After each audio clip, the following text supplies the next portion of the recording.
Ladies and gentlemen, good afternoon. Welcome to the professor's YouTube channel. If you have not subscribed to the channel, I will ask that you do that because that's the only way you're going to find out what's going on in the case of United States versus Eddy Alexandre.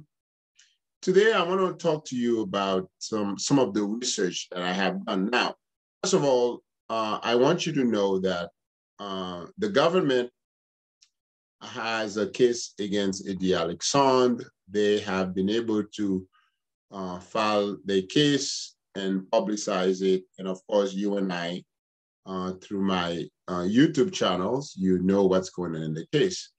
However, Eddy Alexandre has not made a public statement. He doesn't have a publicist. He doesn't have anyone doing public relation work for him. However, in the, I want to be fair to both sides because when I present the fact, I have to be fair. I have to present his side of the story and also the side of the government. So I have been able to do some investigation. And today I want to talk to you a little bit about Eddy Alexandre and his side of the story. Now, one thing that I did not know, now remember that the government said that Eddy Alexandre was recruiting people, this is a scheme. I came across a video where Eddy Alexandre was talking to members of the Eminifx club.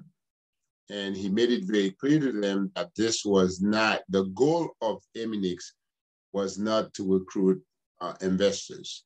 It was really for people who wanted to invest and have financial freedom. That wasn't the plan. Now, here's the thing that I'm asking. Okay?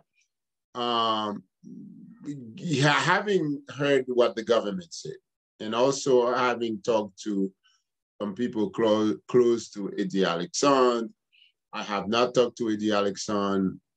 I have never talked to him. In fact, I've never met the man. I have seen his video. I have been in Zoom meeting where Eddy Alexandre was talking, but me personally, I've never talked to him. However, I have a few questions, okay? And those are the questions that I think good people, reasonable people should ask. The government claimed that Eddy Alexandre was running a scheme, a Ponzi scheme. Now, normally, people that run the Ponzi scheme, usually they hide from people. They don't want people to know what they're doing. They do what they do in the dark. They don't want people to know who they are. Now, in this case of Eminifx, Eddy Alexandre has been very open about what he was doing.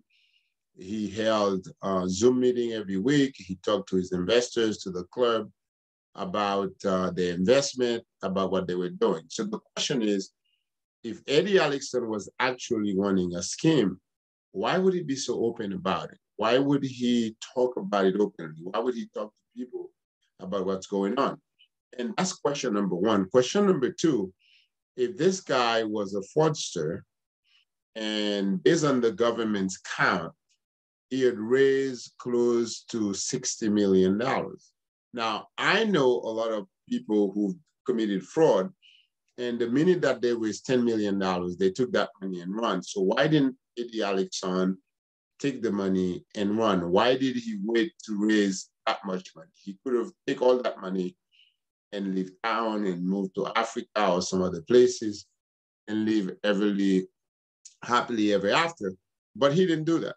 So the most interesting thing about this is, which you may not know, that the Washington Post had published an article about Eddy Alexandre, and they talk about the fact that 11,000 people signed a petition saying that Mr. Alexandre had delivered what he promised. Of course, the government claimed that there was no investment, that the money that he paid the investors were money from other investors. That's what the government claimed. But based on my research and my discussions with other people, with people close to Alexandre, I understand that Mr. Alexandre had invested in cryptocurrency. In fact, in one investment, he made $10 million. And that $10 million was used to pay some of the investors. So I want people to understand that my job as someone who bring you the facts is not to say that the government is wrong, the government is right, Eddy Alexandre is wrong, or Eddy Alexandre is guilty. My job is to bring you the fact. As I research this, I find more information. It behooves me to bring that information to you.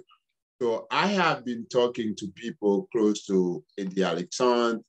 I have been talking to the receiver. I've been talking to different people and find out what's really going on in the case. Because just because the government says something, it doesn't necessarily make it true. The government sometimes will say things that are true, that are untrue, or that are misconstrued, or for whatever reason that are not clear. In this case, for example, the government claimed that Mr. Alexandre committed commodities fraud and that he didn't tell his investors about what he was doing. It seemed to me, based on the people that I've talked to, based on the research that I've made so far, that it actually did talk to people. He actually did talk about what was going on. So that's the first thing. The second thing is they're saying that Mr. Alexandre committed wire fraud by using computers to communicate something that is not true. But 11,000 people signed a petition saying that the man has never lied to them. The man has always been honest, that he has always been upfront with them. So let's ask these questions. If the government arrested Eddy Alexandre because they believed that he was a threat to the very people who are now saying that he's not a threat. So the question is, what is it that the government is doing? So if the people who invested, 11,000 of them say, hey, listen, we know what this guy was doing. We have no problem with it. He promised, he made a promise. He come through with the promise. We have absolutely no problem with him. We are happy with what he's going.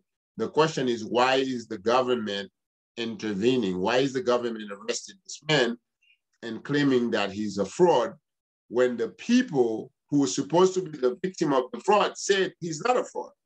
So this is a very interesting case, and you guys can understand why I'm so interested in this case, because I know that there were people who supported Eddy Alexandre who've seen my first video, and all of a sudden they were saying that somehow I'm taking side, or I'm against Eddy Alexandre, or I'm for the government. But that's not my job. My job is not to take side in the argument. It's not to take Eddy's side or to take the government side. My job is to bring you the facts and as they are.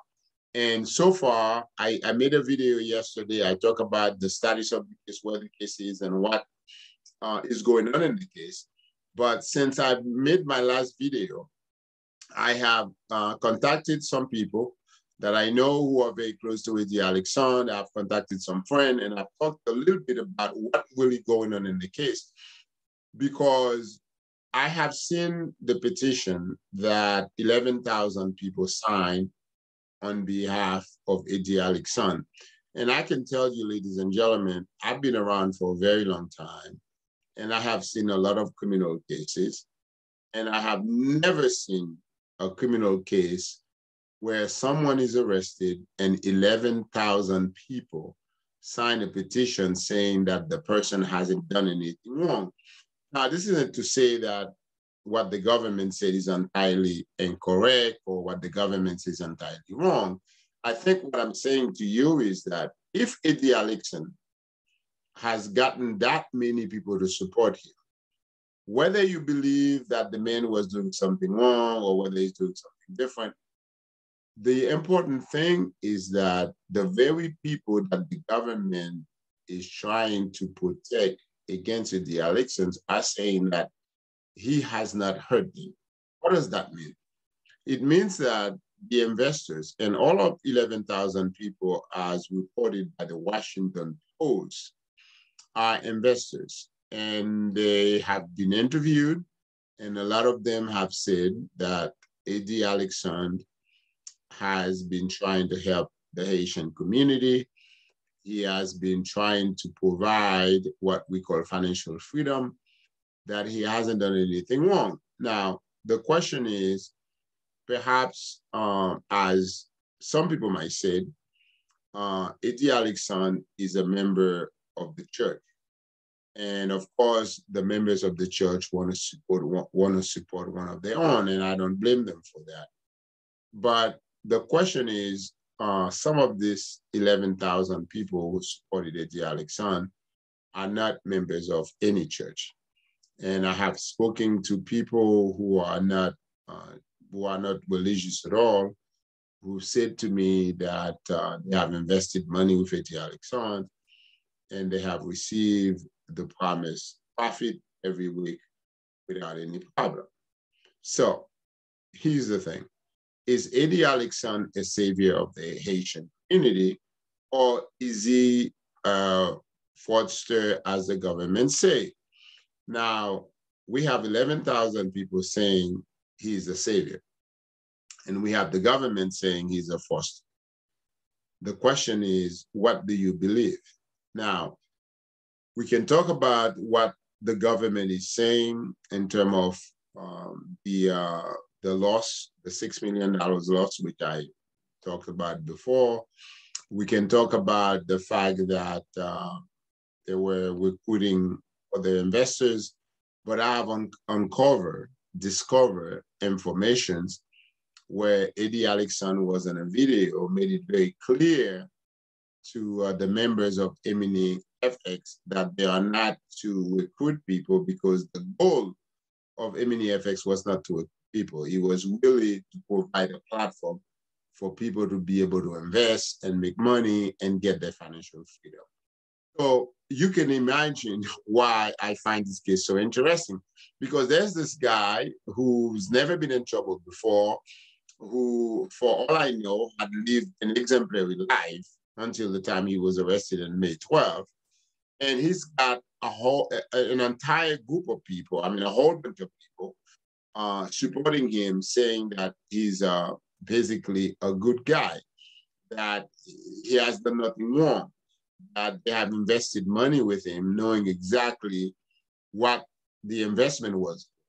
And they have said that they have basically received the investment, the profit that they were promised. So the question is, how could the government prosecute someone and accuse someone of a crime when the victim is saying that there was no crime? Obviously, this is what this is about. It is really about 11,000 people saying, hey, this guy hasn't done anything wrong to us. So in other words, I haven't heard anyone, and guys, listen, I have to be honest with you. And I know that there are people who think that I'm against Alexandre, who thinks that somehow I'm doing something wrong. But that's not the point. The point is that my job is to bring a balanced views, is to bring you information about what's really going on.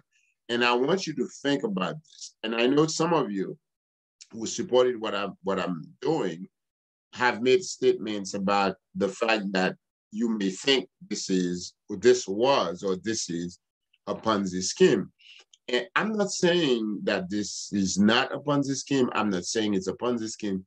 All I'm saying to you is that I have read the article from Washington Post, and I have read the people who were interviewed by Washington Post, which is one of the papers of record in the United States. And they made it very clear, these people made it very clear, the 11,000 people who signed the petition made it very clear that Eddy Alexandre did not do anything wrong. So if this is what these investors think and feel, the government is saying that he's prosecuting Eddy Alexandre because they believe that these people, the investors, have been wrong. And the investors are saying, no, we haven't been wrong. Eddy Alexandre hasn't done anything to us. If anything, we made money. Eddy Alexandre, made us money. So why are you prosecuting Eddy Alexandre? And this is the question that I have to keep in mind, because I know sometimes when something happens, somebody's get arrested and everybody wants to jump to conclusion, they think the person is guilty. And, you know, I have been through the same thing that Eddy Alexandre is going through right now. And I know how it feels when you think you haven't done anything wrong and everybody else is thinking you are guilty. The good thing is Eddy Alexandre has the community supporting him, and he's got a petitions of 11,000 people think that, or actually saying that he didn't do anything wrong. Now, the other question is, since I have not talked to, and I have to tell you that I've tried to talk to a lot of people who invested with Eddy Alexandre, even my own family, my uncle, my friends, my best friends who invested in Eddy Alexandre with Eddy Alexandre. And none of them has been able to say anything negative about him. So I got to be honest, I haven't heard one person who were an investor, who's an investor, who said anything negative about the man. So it is either that Eddy Alexandre is a savior, he's someone who comes by every 1,000 years trying to save a community, or he's a fraudster, as the government is saying. But based on what I have seen so far, based on the people that I've talked to, based on the petition, based on everything else, I have to look at what the government is charging versus what everyone is saying. So in other words, if the US government was looking for an investor to testify against Eddy Alexandre that he was a fraudster, I doubt that they would find somebody to do it, because I don't think they will be able to find one Haitian person who can testify to the man. Does that mean Eddy Alexandre is innocent? Does that mean Eddy Alexandre is guilty? I do not know. What I know is the facts. The facts are the following. The United States government arrested Eddy Alexandre on May 12, 2022. They charge him with 2 crimes. One is commodities fraud, the other is wire fraud. And those charges, as I look at them, you know, they're just charges. Nobody knows whether Mr. Alexandre is guilty or innocent. But what I can tell you is that the investors, the community, have been steadfast behind Eddy Alexandre. They have supported him. 11,000 people have signed a petition supporting him, saying that he has not done anything wrong. He has not duped them. In fact, if anything, they have made money. A particular person has made $200,000. And these people are happy that Eddy Alexandre was trying to provide them with financial freedom. The government is saying something totally different. Now, here's the thing that I want you to keep in mind as we go into this case. The FBI was taped by Bank of America. And Eddy Alexandre had $14.7 million in Bank of America, and an account at Bank of America, and he was trying to remove that money. And at the time, Bank of America did not want him to remove that money. Bank of America was saying, hey, it's a lot of money. We don't want you to remove it. We don't want you to take that money to another bank or some other places. But Bank of America was the person who actually called the FBI on Mr. Alexandre. Now, you have to imagine that Bank of America is not a complainant. Bank of America, Eddy Alexandre has never done anything to Bank of America, okay? So quite frankly, Bank of America called the FBI because Bank of America felt at the time that the money was coming out of their account and they wanted to hold to the money. And this guy was taking the money out. And they got upset, so they called the FBI. And of course, the FBI came in and they looked around and they say, yeah, this is fraud. This is a Ponzi scheme, okay? That's what they're saying. And I'm not saying that the FBI is wrong. I'm not saying that the FBI is right. I really don't know whether or not the FBI is right. But what I know as a fact is what I just explained to you, that the man was arrested. Now, if I have a couple of questions. Question number one, if Eddy Alexandre was a fraudster, why did he wait to raise 60 million or 100 million? Why didn't he just take the 20 million and split? You know, I don't know, go to Africa, I don't know, go to South America, go to another country. He didn't do that. In fact, Eddy Alexandre claimed that he has $114 million in investment from 62,000 Haitian American. And I have not met one single person who came out and said that Eddy Alexandre lied to them or Eddy Alexandre duped them. And all I've heard is people who were saying that the man is decent. He was trying to help the community. In fact, one person told the Washington Post that they believe that the government is being racist. They targeted Eddy Alexandre because he's Black, he's from Haiti, and the government doesn't want Eddy Alexandre to help the Haitian community. And maybe all of this could be true because I don't put anything past the government. I do believe that the people are motivated by racism and prejudice and all that. But I also want to be very cautious about how we say things, how we approach things. The people who support Eddy Alexandre, they do have the right to do so. They do have a right to support someone that they believe has been good to them. And based on the 11,000 people who signed the petition, Eddy Alexandre has been good to them. Whether you believe this is a scheme or not a scheme or this is a Ponzi scheme, the question is the people that the government call victims are saying that they support the person who supposedly victimized.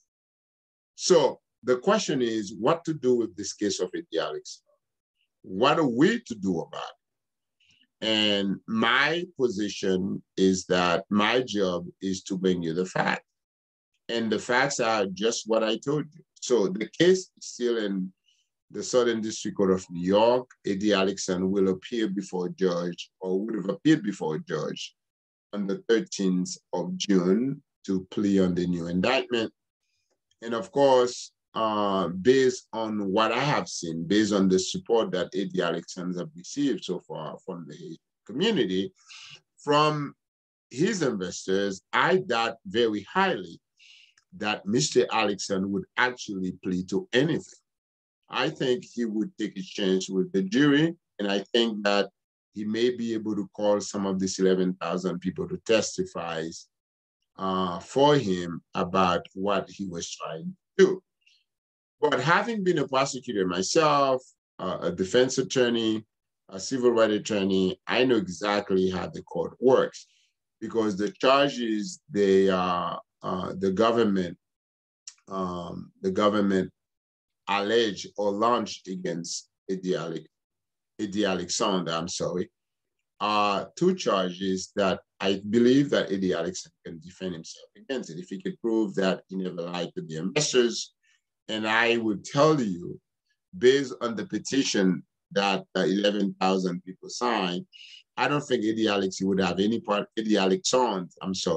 would have any problem at all finding someone or many people to testify that, in fact, he never lied to them. In fact, he told them exactly what this was about, and he told them exactly what they were to expect.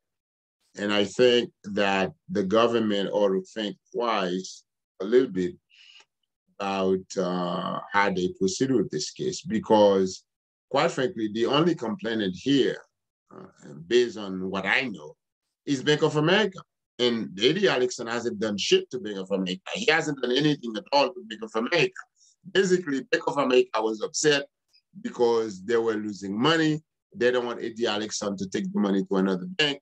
So they reported Eddy Alexandre to the FBI. And the FBI came in, looked at what was going on, and made an arrest. In fact, I have to tell you, and we have to be honest and open, this man was arrested in a complaint and an affidavit.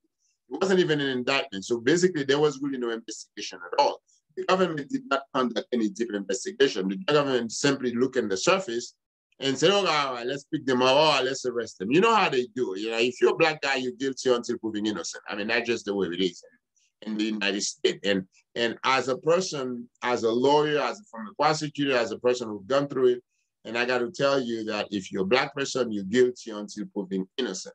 So the idea of you're innocent until proven guilty doesn't work for black people. So it could be the idea that the FBI move a little too fast, that they haven't really looked at all the cases, and they haven't really investigated deeply, and they move.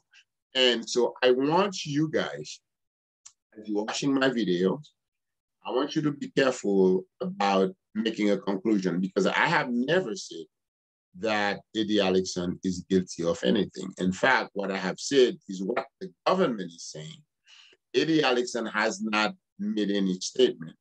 And quite frankly, if I was Eddy Alexandre, if I was his lawyer, if I was in his defense team, what I would advise is that because Eddy Alexandre has so many people supporting him, I think it would be good to hire a public relations firm to try to get his side of the story out. Because for me, as someone who report to you, my viewers, I have to call people that I know who are close to Eddy Alexandre to find out what really going on around Eddy Alexandre. I've used my contact to really find out what's going on, because no one is talking about this. I mean, Eddy Alexandre isn't talking about it. And I don't blame Eddy personally for not talking about this. He cannot talk about it because he's under indictment. His lawyers also cannot talk about it because the Washington Post called his lawyer, and the lawyer did not return the phone call. He didn't want to talk about it. And I don't blame him, because when I was practicing law and I was representing a client, I got a lot of media requests to talk about the case or find out what's going on. I usually don't talk about, I usually, as a matter of practice, did not give interviews to the press about the defendant, about what was going on. So I don't blame Eddy Alexandre lawyer for not responding. But, however, I think Eddy Alexandre would hire, I mean, if he has the money, I don't know if he does, but it would be good for him to retain the services of a public relations firm to address some of the issues. Because here's the thing, guys. If Eddy Alexandre decide to go to trial, and I have experience with this, and you have to believe what I'm telling you, there are going to be 12 people, and all 12 people are going to come from the city of New York City, in Manhattan, okay? Which is where the Southern District is. And those 12 people are going to look up the case of Eddy Alexandre. I don't care what the judge said. I don't care what the lawyer said. I don't care whether they said the jury shouldn't do research. It's bullshit. The jury is going to look. They're going to Google his name, Eddy Alexandre. They're going to look at this very video where I'm talking to you, because they want to know what the case is about. They want to get some information. I know the judge usually tells the jury, oh, don't read the newspaper, don't look online, don't look this, don't look that. Total bullshit. The jury is gonna do what the jury is gonna do. So the question is that I'm saying to Eddy Alexandre, I think it's important that he gets his own story out. I think it's important that he has a public relations firm who can actually get his story, his part of the story out. Because normally when someone is arrested, the media basically runs with it.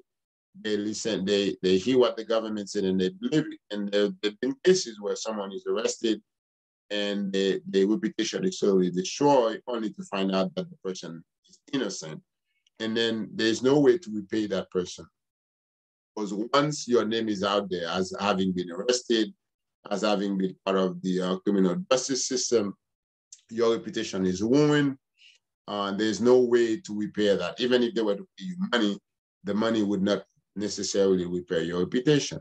So I think that this is something that all of us, okay, my viewers, and I do this all the time, and I also do this, I do a TikTok things where I talk to people about different issues. And one of the things I try to teach people is the ability to be, to come to something with an open mind, not to jump to conclusion too fast, not to say, oh, this person is this person is that, is to listen to both sides and be able to analyze what's going on and make a decision based on the information that you have. And I think that based on the information that we have right now, we know a number of things which I've explained to you. We know that what the government is saying. We also know that what Eddy Alexandre is saying based on the research and the people that I've talked to. So I hope that Eddy Alexandre will hire a public relations firm to handle this, because this is not a small case, guys. I mean, let's just be honest. We're talking about 62,000 Haitian American, 62,000 people. It's like a small town, 62,000 people is a lot of people.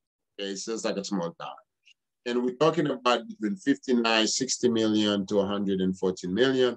The government said it's 59 million, 60 million, but I know I have heard Mr. Alexandre say that he is worth $100 million, which is a lot of money. So it's not a small case. And, if Mr. Alexandre was doing something that helps the community, makes money and get their financial freedom, God bless him.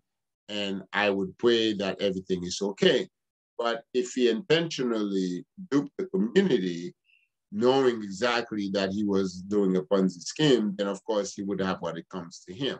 Now, I don't know what the answer is. I don't know whether he's guilty or he's innocent. All I know is that the man has been open about what he was doing. He had held a Zoom call with a lot of people and people listened to him. I have listened to one of his meetings, and when I listened to him and I listened and I reviewed the thing, I have my skepticism. I decided that I wasn't going to invest. And I did tell my friends, people that I know, that I don't think they should invest. Now, certainly, I could have been wrong in my assessment. I mean, there's nothing wrong with that. You could be wrong. I could have been wrong. But the fact of the matter is, the man has a lot of support, and we have to respect that. If Eddy Alexandre was a politician, he probably would have been president, because he has a lot of support, not just among people in the religious community who have supported him, but he also has support among other people. This is my report on my research and my investigation, talking to people close to Eddy Alexandre. I will continue bringing you news and updates about the case, both from the prosecutor's side and also from Eddy Alexandre's side. Certainly, Eddy Alexandre attorney Emile Bovy will not talk to anyone. He hasn't talked to the Washington Post, and I don't expect that he would talk to me. But I would be, I will continue to report about the case. I will continue letting you know what's going on. I will continue to talk to people who are close to Eddy Alexandre. I will continue to do this reporting. So if you haven't subscribed to my, to this channel, I think you should. I think you would learn something very important. And I have to tell everyone that I started this channel with the Eddy Alexandre case only because I knew of Eminifx back in September of 2021. And I have had so many people who contacted me and asked me if I wanted to invest. And I've looked at it and I told them that I didn't want to invest, and I don't think they should invest either. So when the FBI arrested Eddy Alexandre, I was very surprised. And I said, look, I have to follow this case. I have to know what's going on. That's one of the reasons why I started this channel. But also there are other important cases that involve Haitian American that could be very instructive to the community. And my job is to try to educate the community about the legal right, about how the system works, so that they know. So I'm going to do a number of series on criminal laws and what's going on, landlord and tenant. I'm going to do a whole bunch of different series, which I think that you might find very helpful. So if you haven't subscribed to my channel, you should subscribe to my channel, because I think what I'm going to be able to do is bring different guests to speak about different issues that may be of interest to you. And I know in our community, we need that information. We need to share the knowledge. There are a lot of professional people in our community who can actually help the community. We just need to bring these people out so that they could share what they know. So again, I want to thank all of you, obviously you personally, for watching this video. Please do share the link with other people. And if you know someone who had invested in Eminifx, please do share the link with them. Subscribe to my channel so you can be updated or you can have information about what's going on in the case of United States versus Eddy Alexandre. But as it stands right now, I have to tell you that let's not jump to conclusions. I don't want anybody to think that Mr. Alexandre is guilty of anything. I don't want anybody also to think that the government is just after him because he's Asian. I don't think that's what it is. I think that Eddy Alexandre would have been operating if Bank of America did not call the FBI. So if you have to be upset with anyone, I think you ought to be upset with Bank of America. I don't give a shit about Bank of America. I don't like Bank of America. I don't bank in Bank of America. I don't care about Bank of America.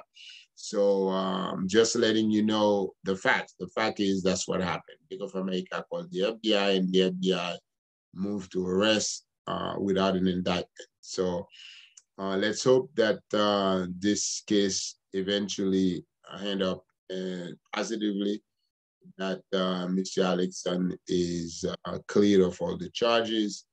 And if that happens, we all will be happy as Asian Americans. But if that doesn't happen, we all would have to learn something from it and know how to move forward next time something like that. Because I got to tell you something, guys. As professionals, sometimes we do make mistakes. And I know that in my past as a professional, I have made mistakes and I can admit to it, but I have learned from this mistake. And I think that every time something like that comes around, I want us to learn something.